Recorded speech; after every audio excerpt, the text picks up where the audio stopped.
Today on 10-Minute Driver Profiles, we explore the man who could take a British touring car win in a horse and cart. This is the 10-Minute Driver Profile of Ash Sutton.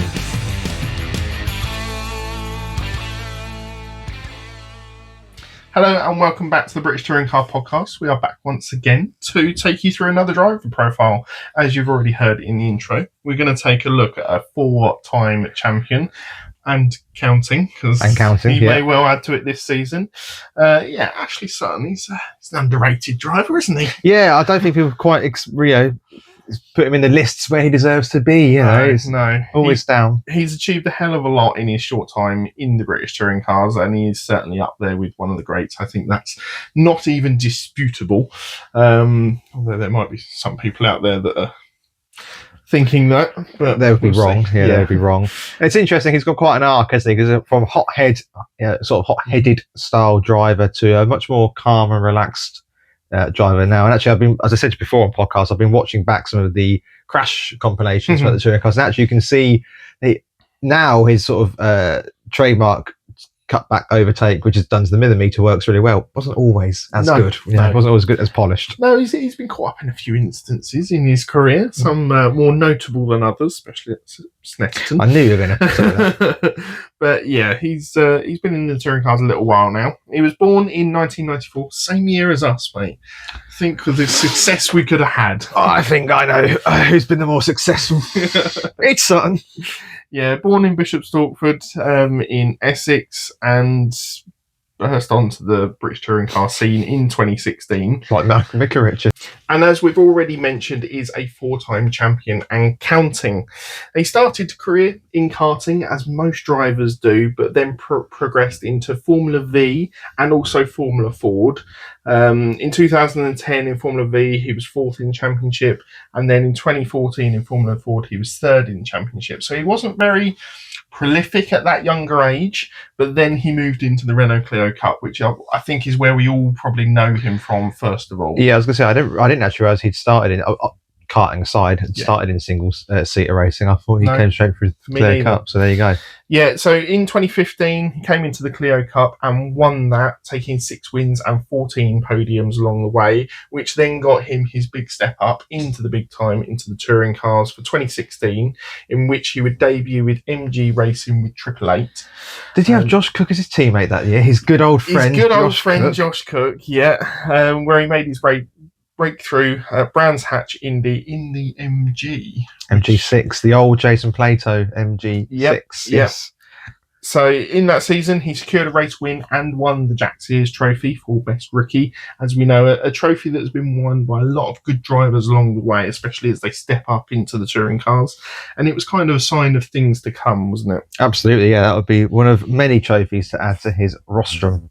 Yeah, he took multiple poles, obviously that win as well, and got the call up to join Adrian Flux Racing in 2017 to drive that much maligned Subaru Levorg. Well, it was maligned, apart from in his hands. Of course, it was one of those cars that shouldn't really be a successful race car because it's a big barge of a thing. Yeah. Similar tale for the Volvo, of course, back in the Super Tourer era. Rick Rydell's Volvo managed to make that work though, didn't they? Absolutely. And to be fair, to a degree, as we'll get onto later on, the Infiniti isn't exactly the most obvious touring car either. But yeah, certainly the Subaru took a while to get to grips to, but when they did get to grips with it, it was a very good car indeed. Yeah, he did have quite a whingy teammate along the way, didn't he, with that Subaru? Oh, leave James Cole alone. But after a slow start, he managed to notch 6 wins and 15 podiums, and then claimed his first British touring car title, managing to be the youngest champion since 1966, which is a hell of an achievement. Yeah, massively so. I mean, as you say before, he did burst onto the scene. Everything he's been in, really, he absolutely took the touring car world by storm. From the off, a very fast, aggressive driver who doesn't shy away from an overtake, and is one of the most purest racers I've ever seen in terms of what It's daft to say when I say that he enjoys overtaking, but it's just his car control as well. He's able to place the car exactly where he wants on the circuit, being able to turn in, take tighter lines than other people, and still get the drive out of the corner, which I find quite amazing. Despite not defending his title in 2018, he still clinched another 6 wins, but slipped to 4th overall in the championship. And we know the car that year was a little more difficult. Yeah, so I think I'm right in saying that a regulation change was brought in to try and deal with the dominance of the Subaru from the year before. Yeah, we often see it in any form of motorsport that when somebody does well, nobody else likes it. And the democracy of the rest of the 19 or however many teams pull together and go, that's not fair. And then something's changed for next season. We see it all the time. But from memory, a regulation was changed, which basically made the car pretty much undrivable. I think they had to change where the engine was mounted. I think. Really? I think the engine was changed. More like a DTM car. Yeah, I might be wrong, but I think that was what the change was. And then, because if I remember rightly, they only had quite a few engine failures next season from having to change the location of the engine. Yeah, they struggled even further in 2019. He had one standout victory at Brands Hatch. Which you were there for. But it was an up and down season. Yeah, but that was a joke of a victory, because that was in the absolute teeming rivers of Brands Hatch, where he was going sideways through Paddock Hill Bend. Yeah. Yes. Yeah. Which also means, of course, that jumping ahead slightly, he's now taken a win in every single year he's competed in the touring cars, which only a select few of people have that honour. Yeah, quite surprising, really. For 2020, he managed to make the switch to Laser Tools Racing.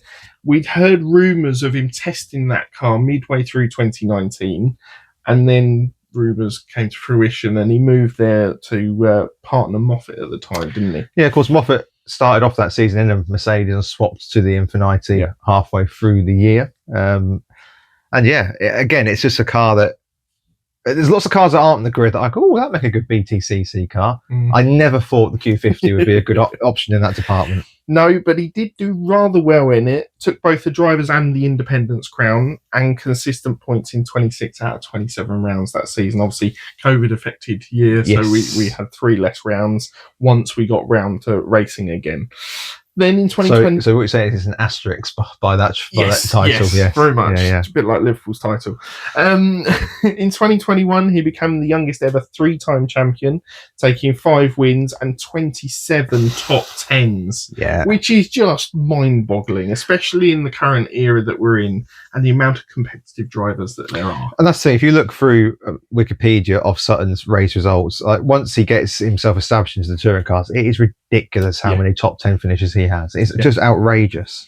He clinched the title with 1 race in hand that year, and then jumped ship once again to his 4th different car in 5 years or something like that, to join up with Napa in 2022, piloting the Ford Focus ST, which he has been in ever since.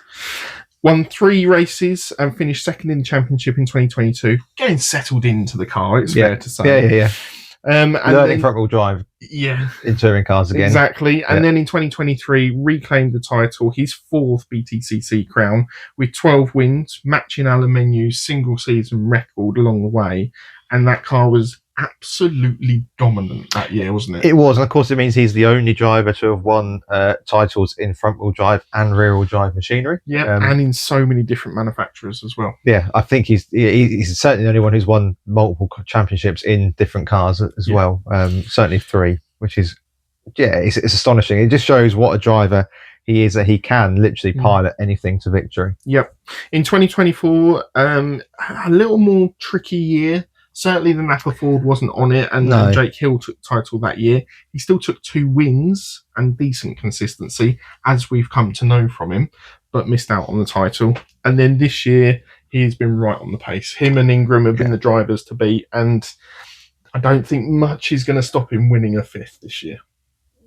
I think Tom Ingram might have something to say about that. He will have something to say about it, but I do agree. Halfway through the season, it's looking ominous. Yeah, but you keep telling me all the tracks in the second half of the season are Hyundai tracks. You keep saying this. And we've both said who's going to win it at the end of the season, and we both said Sutton. So, few stats for his career then, in the touring cars only. So up to the start of this 2025 season, 267 starts, 44 of those have been wins, and 96 podiums. I think he's now clinched his 100th podium this season. Yeah. 13 poles, which I thought was quite low. Yeah, but that pole was quite an interesting stat in the touring cars, because everyone's poles are really low. Like Ingram, like you look in the program's taken something like 9. I mean, that's probably more than that, but again, a fairly low number of poles is what you'd expect. of course, I think that's because there's only one qualifying session that counts as a pole, which is obviously the first race of the day. If you start first in race 2 or 3, it doesn't count as a pole because you've not earned it in that way.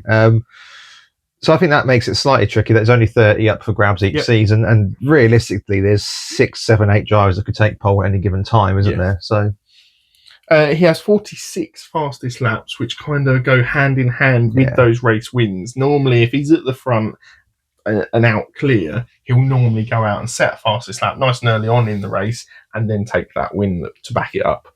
And of course, as we already know, those 4 titles in 2017, 2020, 2021, and 2023, and possibly 2025 this season.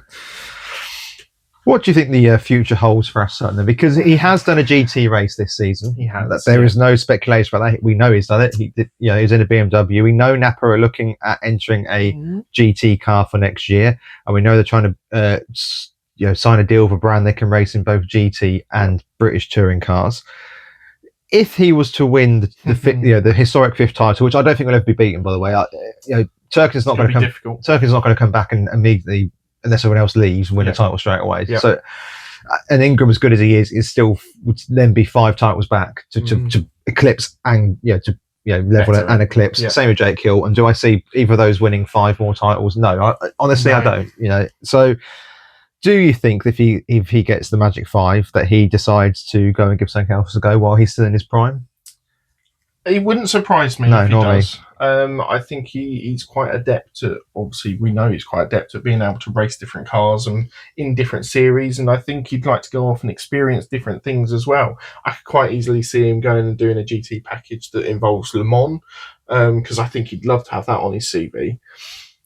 I think he'll stay mainly either UK or Europe. I don't think he'll go off to America or anything like that. Not long term. No, certainly not long term. And we know that he's got a young family now. So I think he's going to be primarily probably focused on that. And he may well take a couple of years out to spend with his family because of what he's achieved already. Yes, he'll probably scratch that racing itch a couple of times a year. But yeah, once he gets this 5th, depending on what the project is going forward with Napa and what car it is, he may well want to stay for a season or 2, depending on that, just to prove another point of I can do it in another car sort of thing. But I don't think he's ever going to eclipse like the win record of Plato or anything like that. So I think records-wise, it's the championship one he goes for first of all, and then the world's his oyster. He can go off and do what he likes and experience what he likes because of the reputation that he's already built up. Absolutely. Well, that pretty much sums up the very quick Ash Sutton Chronicles. Obviously, as we said throughout, a good chance that he wins this year. Obviously, we've got a second half of the season to see if that one plays out. Have you got any final comments on Ash Sutton? I really enjoy watching him race throughout the whole season, and I think over the seasons that he's been in touring cars, he's matured really well. He doesn't get caught up in too many instances nowadays. I think he has a nice racing relationship with Ingram, certainly now, and they give a bit to each other. It's more of that classic style that they grew up with. But he is just star quality, and I hope he's able to transfer that into other disciplines if he does go off and do them. Absolutely. Well, thank you for listening to our 10 minutes-ish driver profile of Ash Sutton. If this is the first one you've listened to, there's a range of these in our series, and there's more coming all the time. So make sure, as ever, you're subscribed, liking the Facebook, liking the Instagram, liking the TikTok, and liking the YouTube. And we'll see you next time. Bye-bye.